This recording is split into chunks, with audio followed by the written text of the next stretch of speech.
Buenas noches, bienvenidos a Sala de Juntas, el programa de Economía y Negocios de nuestro canal regional. Hoy vamos a hablar de una institución educativa. Venimos con varios programas de línea educativa porque seguimos creyendo que la educación es la base fundamental de cómo se diferencian las sociedades en crecimiento, de las sociedades en desarrollo, y la educación no puede estar ajena, y por eso hemos hablado con varias entidades, tanto de educación media como intermedia. Hoy tenemos una institución que está en el corazón de todos los santanderianos porque ha ocasionado, ha generado, nos ha regalado parte del posicionamiento nacional de tener las mejores instituciones educativas del país, y me refiero a la institución New Cambridge, y tenemos a su rector, el doctor Telmo Peña. Rector, bienvenido a Sala de Juntas. Muchísimas gracias por la invitación.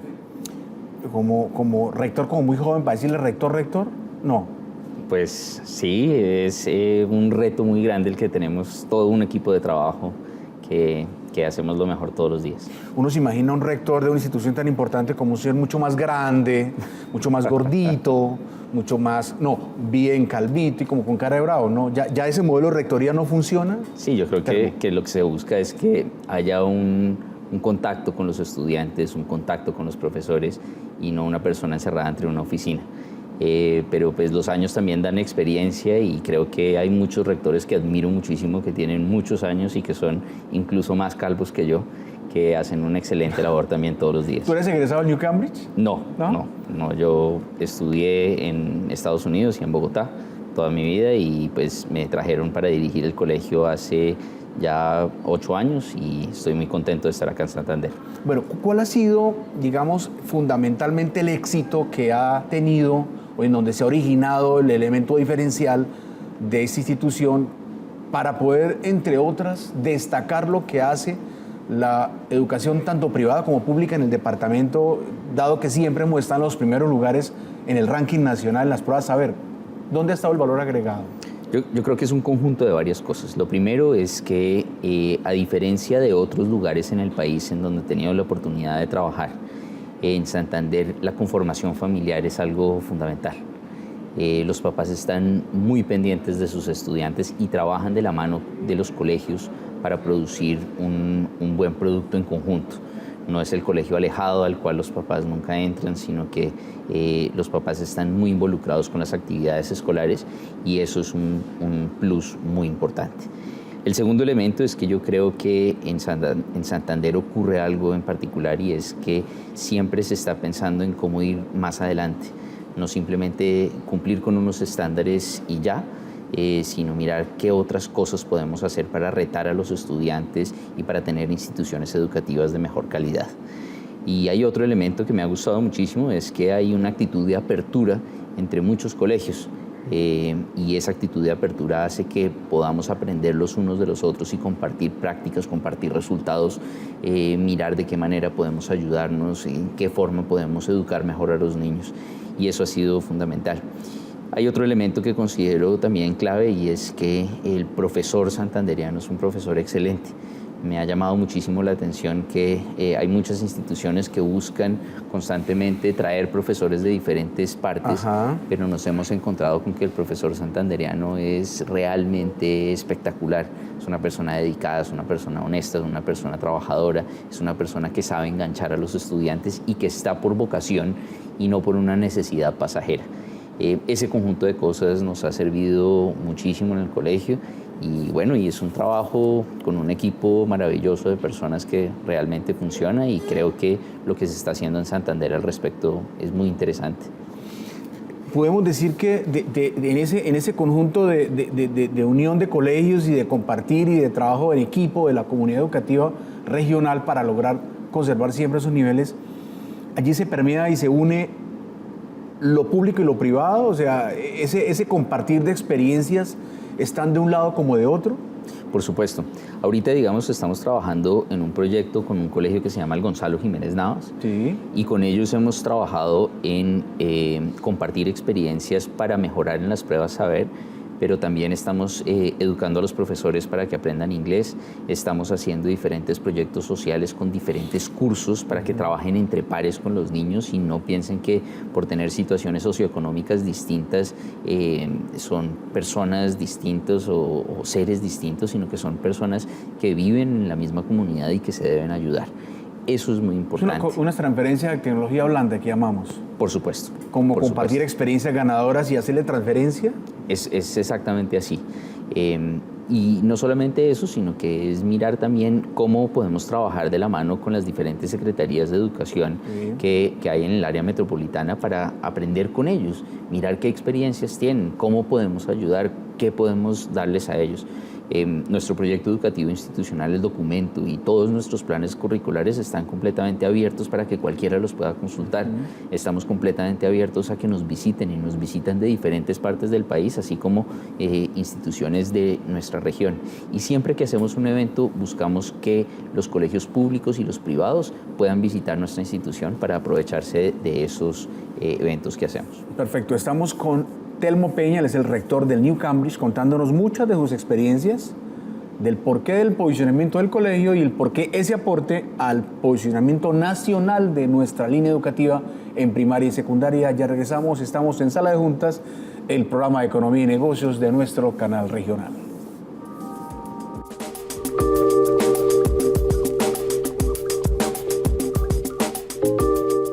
Regresamos a Sala de Juntas, el programa de Economía y Negocios de nuestro canal regional. Hablamos off the record, como dicen los periodistas, Telmo,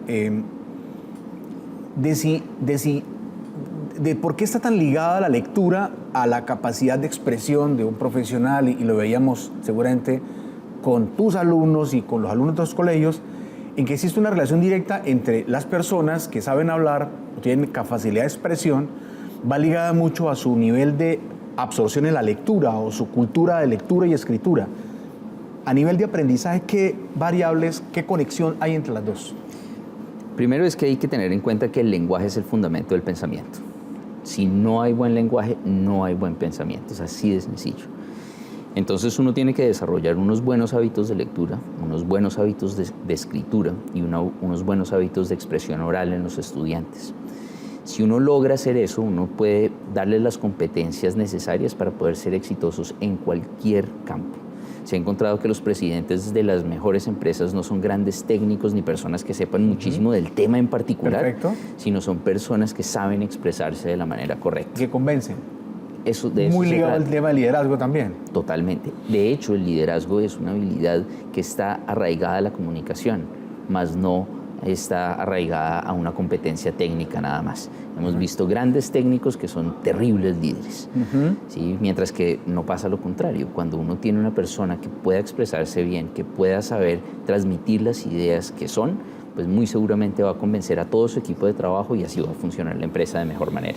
En estas generaciones tan difíciles que les tocó a ustedes, los rectores de estos colegios, con generaciones muy dadas a la cultura digital y un poco introvertidas en comunicación y más dedicadas al aparato celular y a la palm, ¿cómo manejan esa variable en el sentido de poder, sin que desconozca ese avasallante camino de la digitalización, cómo a través de la lectura convencional logran ellos pulimentar, estructurar y fortalecer lo que va a ser su futuro, capacidad de expresión, comunicación, cero timidez o salirle a la vida, liderazgo? ¿Cómo es en el momento actual? A ver, hay varias cosas. Lo primero es que la generación actual no es más difícil, de hecho es más fácil. Segundo, no es introvertida, por lo contrario, es completamente extrovertida. Y tercero, pues tiene una cultura digital que muchos de los adultos no entendemos. Y nuestra misión como educadores es entender esa cultura en la cual ellos viven. Y no podemos estar alejados ni del Facebook, ni del Twitter, ni del Instagram, ni del enorme campo de acción que ellos están teniendo.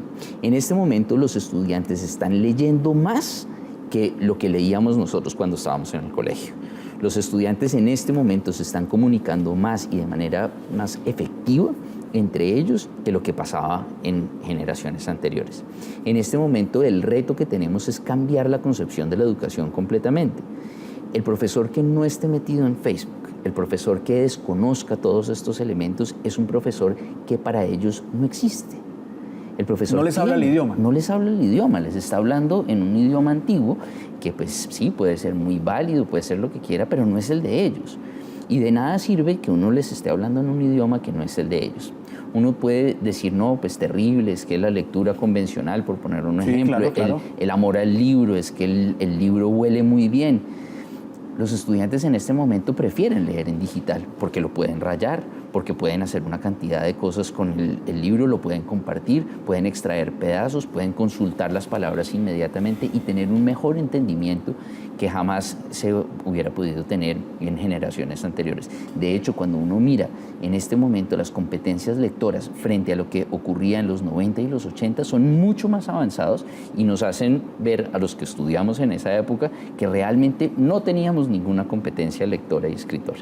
Hoy en día, desde luego, basado en lo que nos acaba de expresar, que es totalmente lógico, obvio y razonable, además responsable, no porque el estudiante preadolescente y adolescente no entre en la biblioteca o no tenga un libro físico en sus manos, no quiere decir que no lea.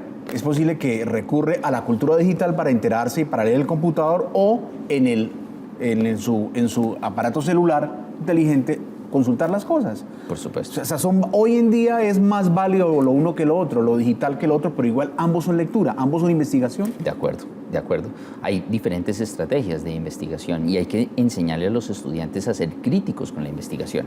Antes se decía, no, es que uno sí lo ponían a investigar, pero básicamente lo que se hacía antes era leer y copiar la enciclopedia. Total. En este momento los estudiantes tienen que tener la pericia para poder leer, extractar, editar textos y ponerlos en unas palabras que los pueda entender cualquier persona, incluso a ellos mismos. Ya no se trata de cuál es el tamaño del trabajo que entrego, cuál es el peso, sino que se trata mucho más de cuál es la cantidad de contenido, cómo lo puedo poner en 140 caracteres para poner en Twitter esta idea. Y eso es absolutamente increíble. Eso realmente hace que veamos una generación, yo la miro con muchísimo optimismo, pues mucho más optimismo que la generación de nosotros, que pues el mundo que estamos dejando en este momento realmente no es el más positivo. No era propiamente nuestro objetivo del programa, pero no todo el tiempo se puede uno dar el lujo de perder la presencia del rector de una institución tan importante educativa para no formular estas preguntas que a nuestra tía la audiencia, a nuestros padres de familia, les inquieta.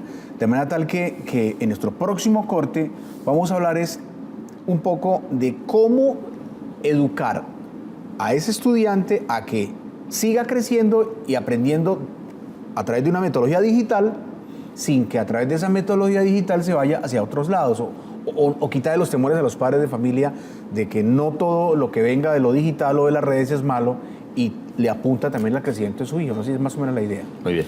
Estamos en Sala de Juntas, el programa de Economía y Negocios de nuestro canal Troya. Regresamos.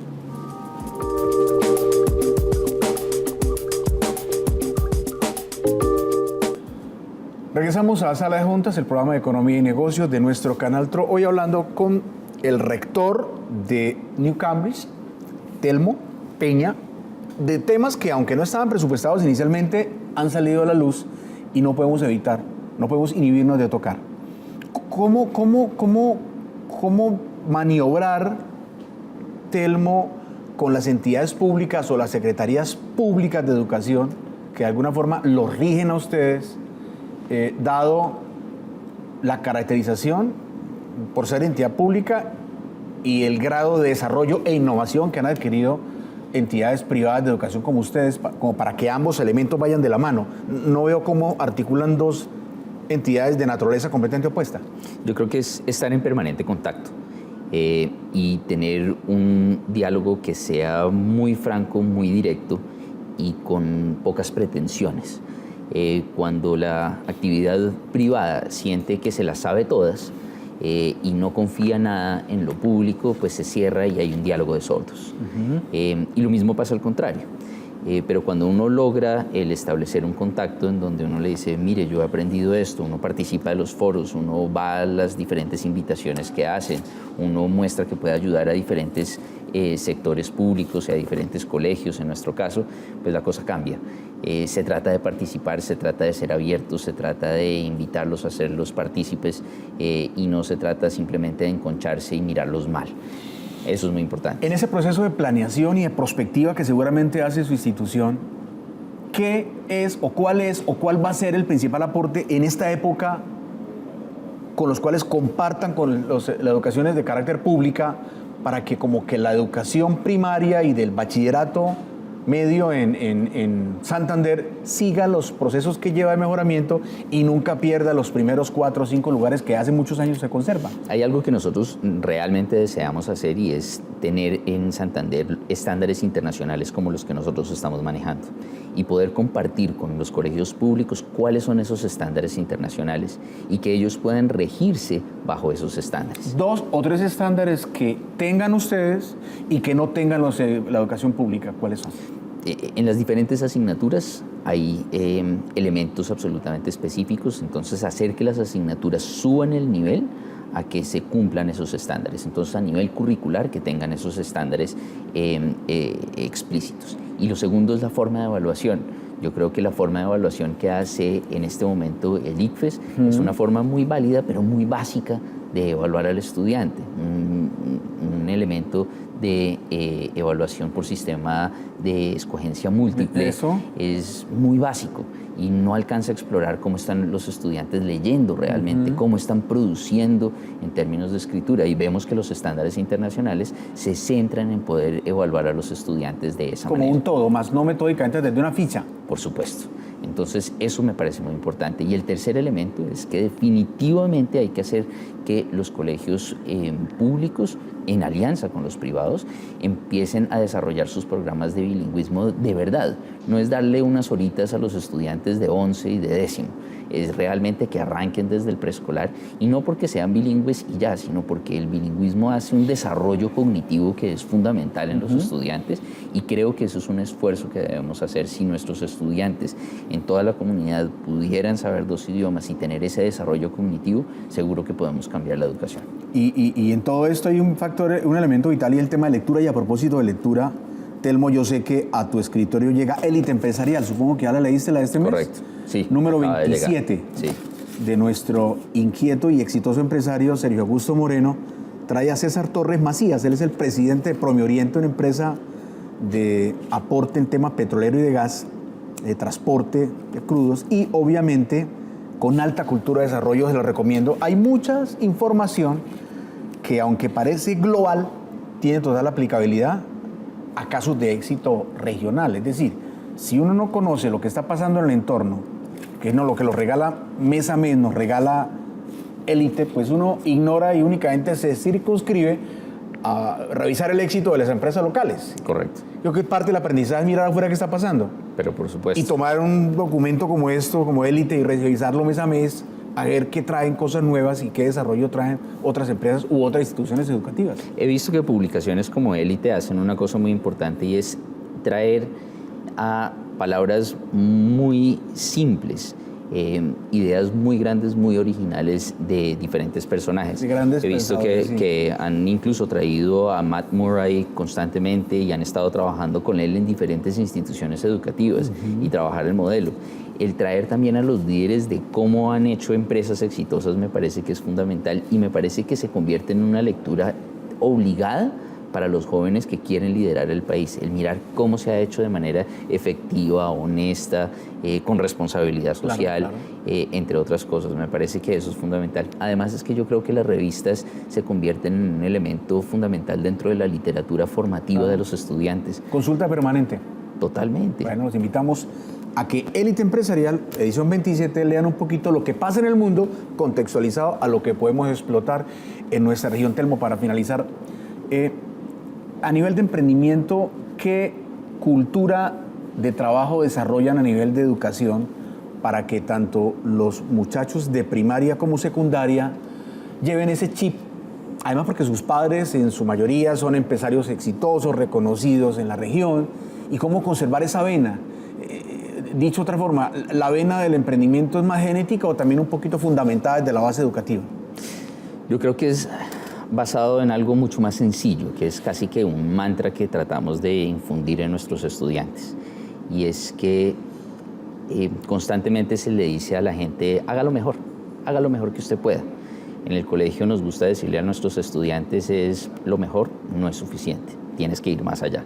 Si las personas se graban eso en la cabeza y van más allá todo el tiempo y así estén dando lo mejor, buscan dar un 120, un 200%, yo creo que cambia cualquier actitud. Esa es la actitud del emprendedor. El emprendedor no es el que se queda hasta las 5:05 después de que se haya terminado la jornada, ni hasta las 5:30, sino el que se queda hasta mucho más haciendo su empresa, generando diferentes actividades que realmente lo lleven al éxito. No sabemos cuánto tiempo nos quede, nuestro productor nos contará ahora, pero quisiera que nos contara qué actividades hace específicamente la entidad educativa New Cambridge para que simulen temas empresariales los muchachos de bachillerato de primaria. ¿Hay algo al respecto? Por supuesto, hay diferentes iniciativas. Hay unas que son iniciativas tremendamente interesantes. Digamos, ahorita nuestros estudiantes de los últimos grados están haciendo un foro sobre sostenibilidad y medio ambiente. Y fueron los mismos estudiantes los que hicieron todo este foro, invitaron a 30 colegios de la región, entre públicos y privados, y invitamos con los estudiantes a el vicepresidente de Minesa, a uno de los líderes ambientalistas que hay y en este caso, a Vanguardia Liberal, a que tuvieran un debate. Y los estudiantes son los que proponen ese tipo de actividades. Muchas veces se entiende como, no, hagamos emprendimiento para que los estudiantes hagan algún negocio. Y no se trata de eso solamente, se trata de buscar emprendimientos que generen aprendizaje, que generen reflexión. Esos son los emprendimientos que son además más adecuados para ellos, porque si uno los pone a pensar en cómo hacer plata y eso se convierte en lo más importante, pues el mensaje para ellos se convierte es que el valor más importante en la vida es el dinero. Pero cuando uno le dice, mire, el valor más importante es la reflexión, es el conocimiento, uno les está dejando un legado mucho más importante y mucho más duradero, mucho más sólido y constructivo que el dinero. Telmo, siempre bienvenido a Sala de Juntas. Muchísimas gracias por la invitación. A todos ustedes los esperamos para una versión más de Sala de Juntas el próximo lunes a las 9:30 de la noche por nuestro canal regional, con repetición los sábados a las 6:30 de la tarde. Si no estudias ni lees la palabra de Dios, seguramente va a ser muy dificultoso el camino de la vida. Buenas noches y que descansen.